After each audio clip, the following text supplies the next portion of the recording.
Ya te hemos dicho muchas veces y lo seguimos diciendo que para nosotros es un gran gusto y un honor que vos nos brindes conocimientos a este grupo, muy ansioso de escucharte y con este tema tan importante, tan interesante.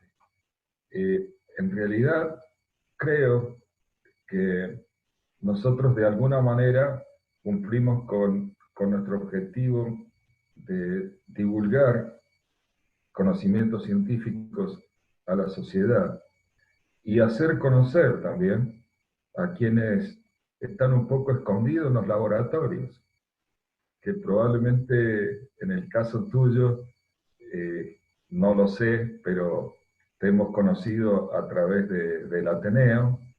Bueno, y estamos muy gustosos y muy ansiosos para que se inicie tu exposición. Así que cuando quieras, adelante. Bueno, muchísimas gracias por la invitación. Esta es la segunda charla. No sé si es porque quieren que vaya de vuelta porque no se comprendió lo que dije en la primera o porque quedó algo inconcluso, o fue un poco más accidentada. Creo que ahora estamos más hábiles en el manejo de este sistema. Agradezco muchísimo a todos los presentes, las personas que se han acercado. Eh, Sin duda somos gente un poco especial, en vez de estar disfrutando de una tarde hermosa de sol como fue hoy, como el común de la gente, estamos aquí tratando de aprender algo, de conocer algo diferente a la rutina diaria, y supongo que veo que el público debe ser bastante heterogéneo, así que esta es una charla de divulgación, por lo tanto voy a tratar de ser clara en lo que expreso. De esto se trata, hacernos conocer, intercambiar ideas, opiniones, no es solamente el puro conocimiento teórico de los temas. Creo que se enriquece muchísimo cuando hay intercambio de ideas y de opiniones respecto a cualquier tema. Entonces voy a empezar. Yo no sé si el resto de la gente conoce,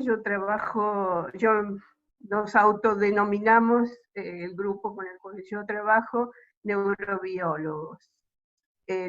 O sea que yo pertenezco, la disciplina en la cual yo me manejo es una rama de las neurociencias. Y básicamente eso es lo que quiero yo explicar, qué es lo que hacemos, cómo lo hacemos, de qué forma, cuánta información manejamos.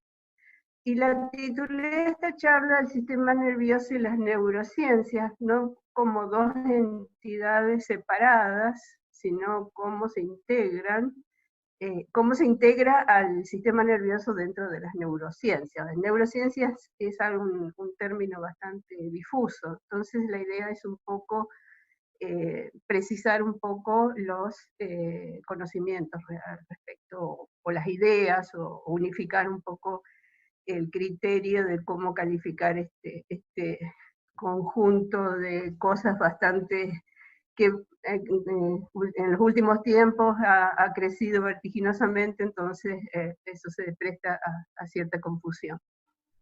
Entonces, voy a empezar con este dibujito, sí, que perdón, posiblemente ustedes lo han visto más o menos. Perdón. Te interrumpo un poquitito, me olvidé de decir sí, que estamos haciendo uso del Zoom libre debido al receso de la facultad, de la universidad en general. Así que a los 40 minutos, un poquito antes, vamos a avisar para que la gente se pueda volver a enganchar con el mismo link, link que entraron recién. Adelante, perdón. Perfecto. Bueno, muchísimas gracias. Bueno, entonces voy a tratar de que en los 40 minutos entremos, y bueno, no sé si me va a quedar algo pendiente, pero bueno, veremos cómo va esta charla. No, porque volvemos a tener otros 40. Volvemos a tener todos los 40. Claro, perfecto. Perfecto. Bueno, les traje esta figurita que es una figura cualquiera que aparece en cualquier libro de manual de la escuela primaria, es lo que nos enseñaron a nosotros en el colegio, y posiblemente muchos de ustedes tengan que volver a explicarle a sus hijos o a sus nietos los conceptos básicos de qué es el sistema nervioso. Eso lo hemos aprendido. Sabemos que hay un sistema nervioso que se llama central, que consiste en varios órganos. Acá faltan, ¿cómo será? Es tan sencillo que es bastante incompleto. Se considera el encéfalo, es la parte principal que está alojada en el cráneo, junto con el cerebelo, el cerebelo, el bulbo raquídeo, y la médula espinal, que es una especie de caño o estructura elongada que va desde el cuello hasta la parte lumbar del organismo. Y esto se considera sistema separado de lo que se llama el sistema nervioso periférico, que sería la parte que está fuera del cráneo, en realidad. Esa es la idea de llamarlo periférico. Está en el resto del organismo y es un conjunto de nervios, de prolongaciones, los nervios craneales, los que surgen del cerebro, de la parte craneal. Los nervios espinales son los que surgen de la médula espinal, justamente. Un conjunto de ganglios que son como agrupaciones de neuronas que están distribuidas, generalmente están ubicadas, van en paralelo a la médula espinal a lo largo de la columna vertebral. Ustedes saben que la médula va en el interior de las vértebras, a lo largo de toda la columna. Están protegidas estas estructuras nerviosas, muy protegidas por los huesos, que son los huesos del cráneo, y los huesos de las vértebras, que son los huesos de la columna vertebral. Y estos ganglios nerviosos son acúmulos de neuronas que básicamente forman lo que llamarían el sistema nervioso autónomo, o el sistema nervioso somático. El autónomo estaría más relacionado con todos los movimientos o todas las actividades no voluntarias, y el sistema somático a todas las actividades voluntarias. Es en base a eso que se hace la división. Y además se suman a todo esto los órganos sensoriales, que están ubicados en la periferia, en lugares muy específicos. Cada sentido tiene su ubicación: la vista, el gusto, el oído, el tacto. Son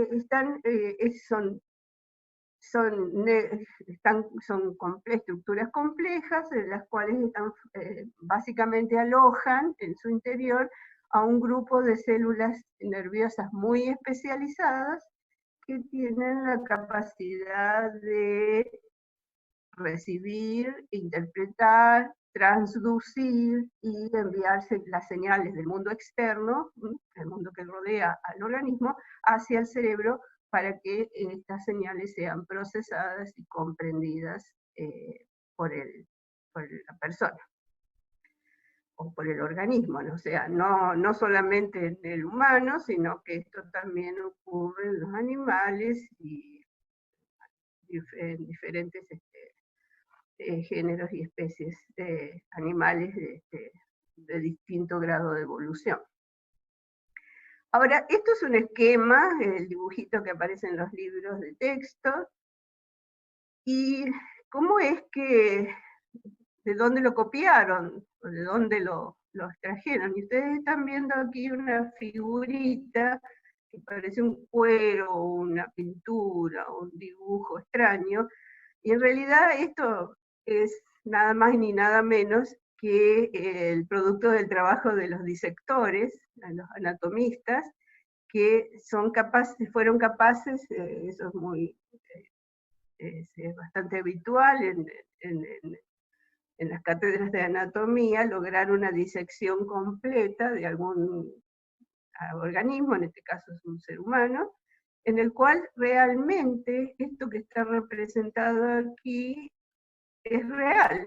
O sea, este es el conjunto de los nervios, la trayectoria, acá se ven los miembros inferiores, los miembros superiores, y toda la sucesión de nervios espinales y los nervios craneales que han sido separados totalmente del resto del organismo y tienen, se reproduce lo que el esquema intenta representar.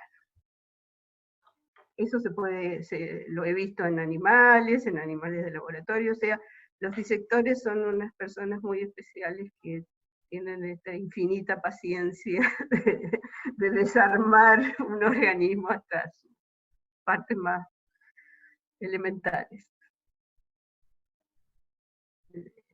Va mi admiración en este sentido. Bueno, ¿cuáles son nuestras herramientas de trabajo? Si queremos estudiar el sistema nervioso, si queremos comprender al cerebro, necesitamos trabajar sobre los cerebros, propiamente dichos. Entonces, ¿qué es lo que han hecho los científicos a lo largo de los años? Han tratado de establecer modelos animales para estudiar de alguna forma o de diferentes formas el funcionamiento, la estructura, la anatomía, la fisiología del sistema nervioso. Y estos modelos han sido muy diversos. Los más comunes, los que nosotros conocemos, son las famosas ratas de laboratorio, ratones, o los roedores en general. Hay varios otros roedores, además de las ratas y los ratones, que han sido modelos experimentales. También se ha usado en neurociencias muchos distintos tipos de primates, y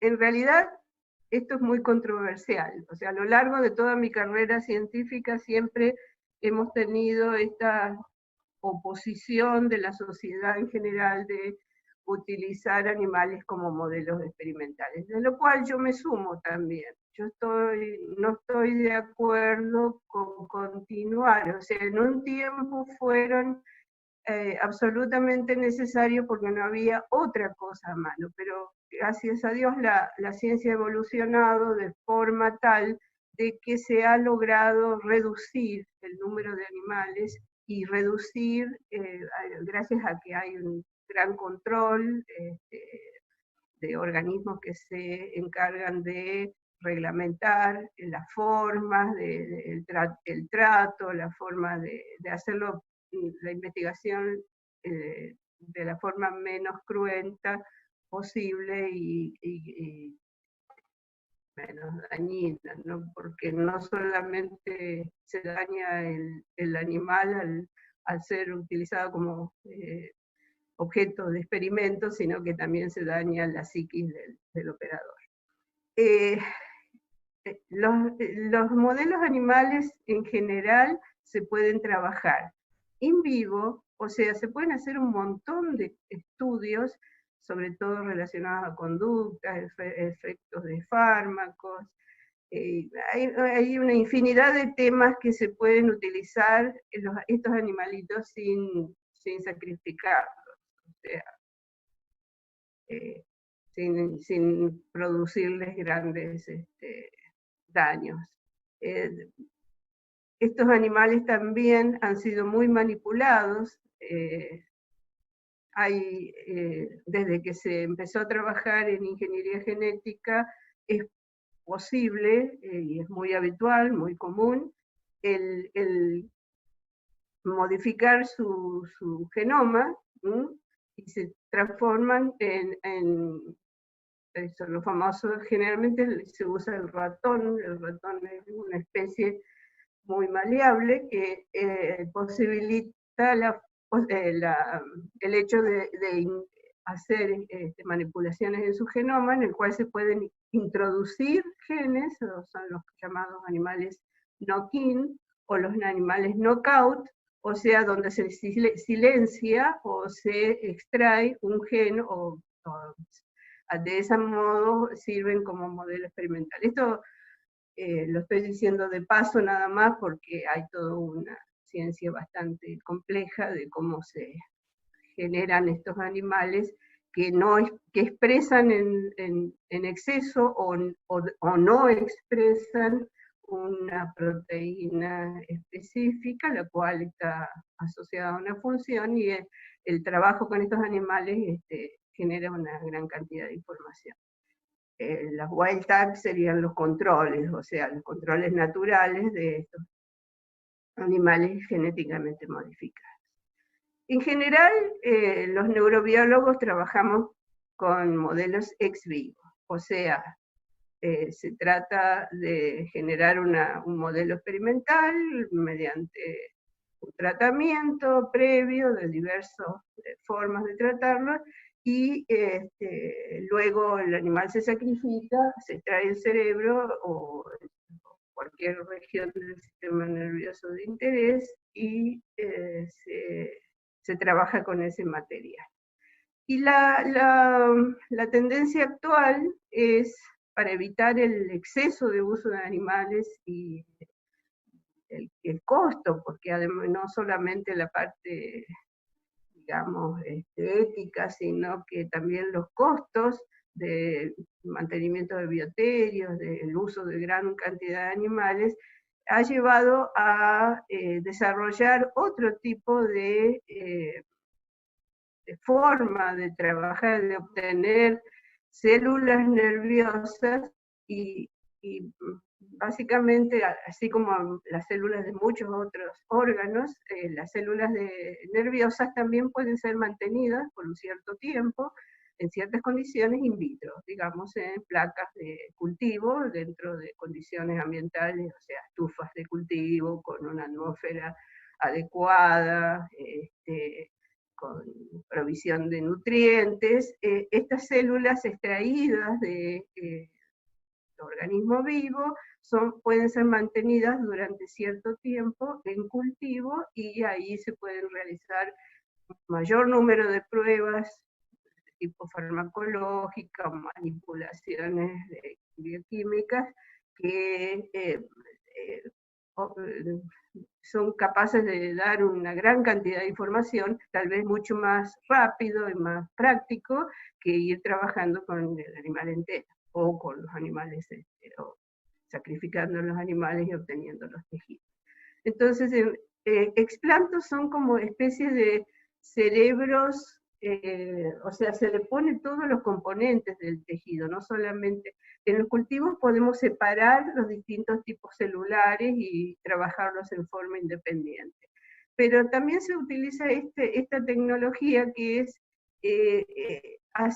son como pequeñas mini cerebros, o sea, contienen, son zonas del sistema nervioso, un conjunto de células que trabajan y se comportan, son los que se llaman trozos de órganos específicos. Se puede trabajar sobre una región específica del cerebro, o se pueden trabajar como lo que se llaman neuroesferas, que son pequeñas bolitas que son madejas de células que interaccionan entre ellas, se mantienen en cultivo también, en un medio celular, y se pueden hacer pruebas de electrofisiología, bioquímica, un montón de cosas que también generan un montón de información. O sea que hay otras formas de trabajar, ahora son mucho más populares.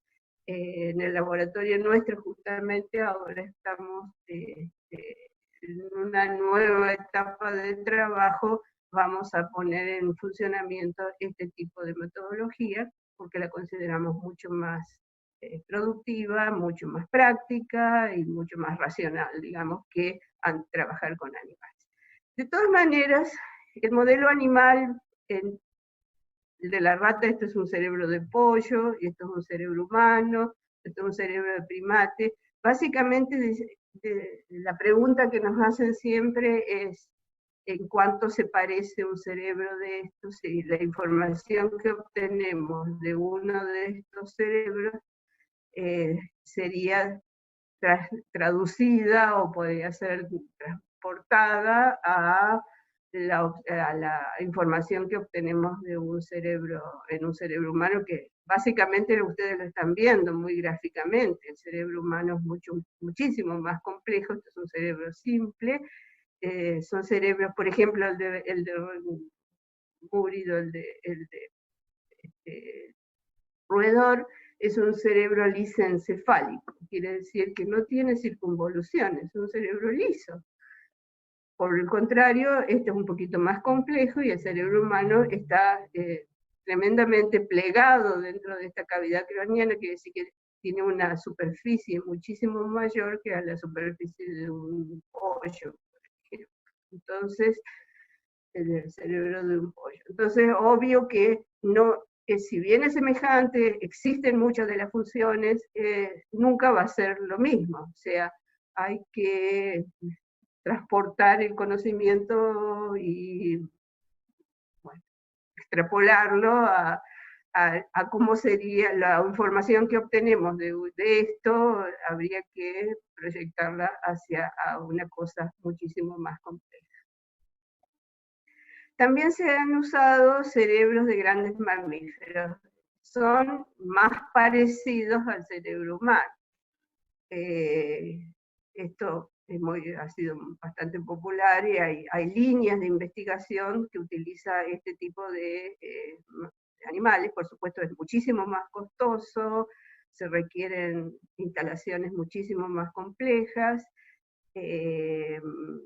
La información sería más aproximada a la información en el humano. El cerdo es la fisiología del cerdo es muy parecida a la fisiología del humano. Bueno, yo personalmente no trabajaría con ninguno de estos animalitos porque tengo mucha simpatía por ellos y mucho respeto, y no me sentiría en condiciones de hacerlos. Yo sé que hay colegas que lo hacen con mucho entusiasmo y bueno, los aplaudo, pero a mí no me da el corazón para trabajar con este tipo de animalitos. Pero bueno, esas son cosas personales. Y hay otros animales que son extremadamente útiles, han sido a lo largo de la historia de las neurociencias, como el famoso calamar, con su axón gigante. Este es un plato de Petri con una neurona y su axón gigante, en los cuales se les pudo colocar un electrodo, y toda la base de la electrofisiología, que es una de las ramas de las neurociencias, fue fundamentada, fue diseñada, fue descubierta y estudiada en este animal, que es bastante simple, no tiene un cerebro, tiene solamente unos ganglios y unas agrupaciones de neuronas, pero el tamaño permitió que Huxley y Hodgkin empezaran a descubrir de cómo funcionaba la transmisión nerviosa. Muy importante, un hito de la ciencia. Y actualmente lo mismo pasó con la plicia, que es un caracol marino, que también fue el modelo experimental de muchísimos trabajos de electrofisiología. Tenemos el que es muy popular actualmente, es el gusanito, que es muy importante para estudios del desarrollo. La ventaja de utilizar estos animales tan simples es que tampoco tienen un cerebro, pero sí tienen un número muy acotado de neuronas, las cuales se pueden identificar, se pueden localizar perfectamente y se puede manipular con muchísima facilidad y con mucha menos culpa. Solamente un gusano, a nuestro punto de vista de supremacía humana, y realmente ha sido un modelo experimental, sigue siendo, que han hecho grandes descubrimientos sobre el sistema nervioso utilizando este animal. Sí, es lo mismo con el pez cebra. Tanto el pez cebra como el C. elegans son animalitos que permitieron hacer muchos avances en estudios de la embriología y el desarrollo del sistema nervioso. Realmente han sido extremadamente útiles. También tenemos nuestra famosa mosquita de la fruta, la cual, acá lo que les estoy ilustrando en esta foto, se ven las neuronas, tampoco tienen un cerebro, tampoco tienen solamente una cadena de ganglios que contienen células excitables y células nerviosas. Es perfectamente posible hacer aislarlas, reconocerlas, trabajar sobre estas neuronas, y lo interesante es que se puede hacer mucha manipulación genética. Entonces, es una herramienta extremadamente útil. Bueno, ya que un poco la estrella de las charlas de neurociencia es el cerebro, vamos a hablar un poquito del cerebro. Yo soy históloga, o sea, yo trabajo con tejido nervioso. Entonces, les voy a presentar lo que yo sé, un poco. No sé si alguno de ustedes alguna vez ha tenido la oportunidad de mirar tejido nervioso con un microscopio, y bueno, hay muchas formas de ver el tejido nervioso. Una de las formas que nosotros nos representamos y se hacen los dibujos, el diseño artístico generalmente muestra las neuronas como estas entidades que tienen un montón de ramificaciones, parecen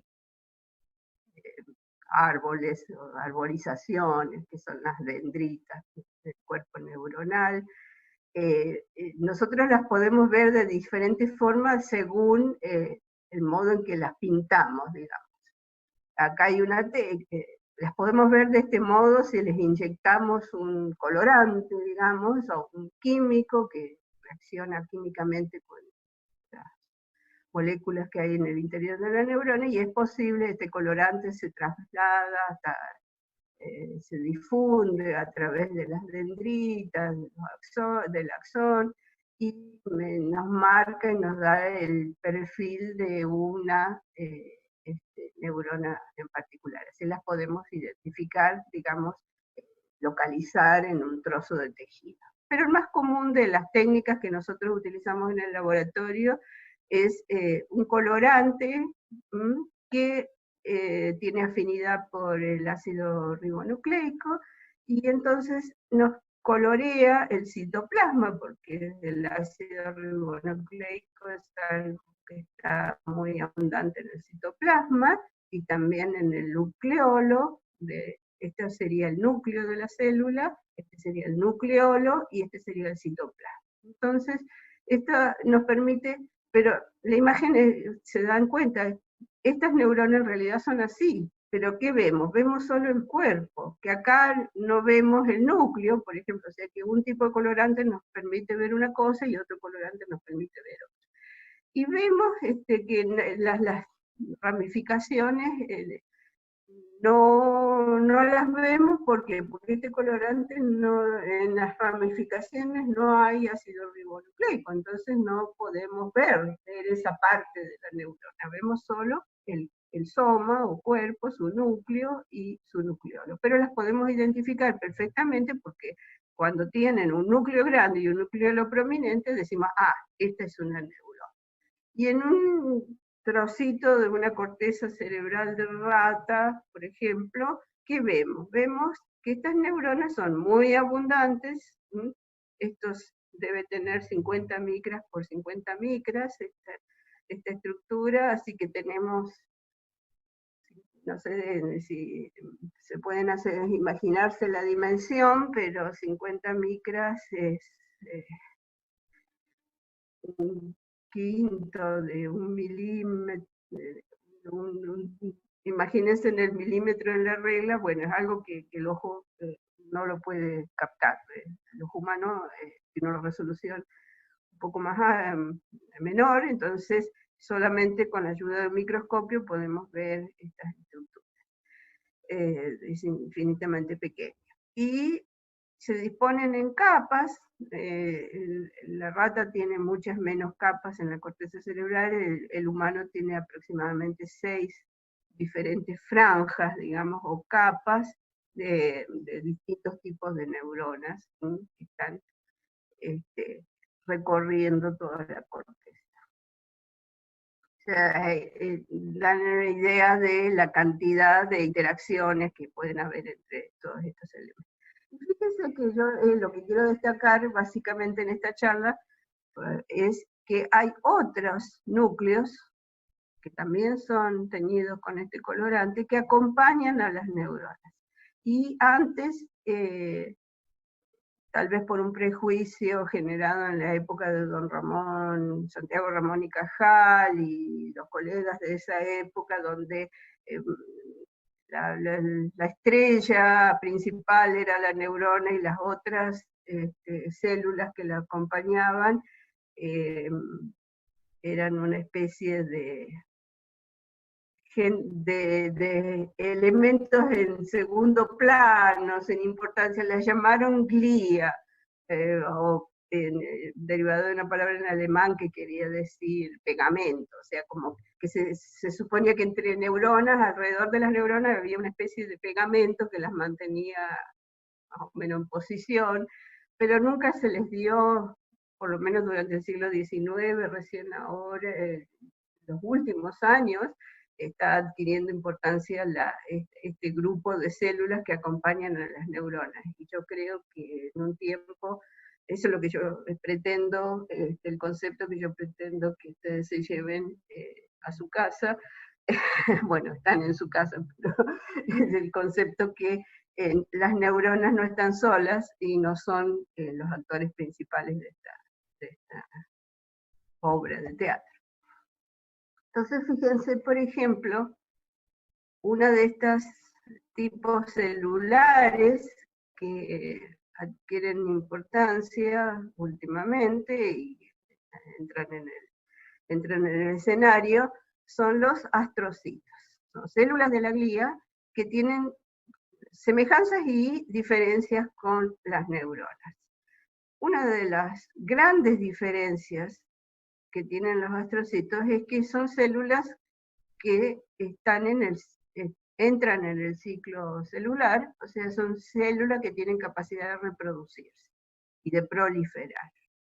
Cosa que las neuronas se supone que están, la mayoría de ellas están en su fase no mitótica, que quiere decir que no se reproducen, están en una fase G0, o sea, en una fase quiescente en relación a la reproducción y el crecimiento, pero son extremadamente activas y están especializadas, digamos. Las neuronas están en un estado, es un estado celular de alta especialización, entonces digamos que no tienen tiempo de reproducirse.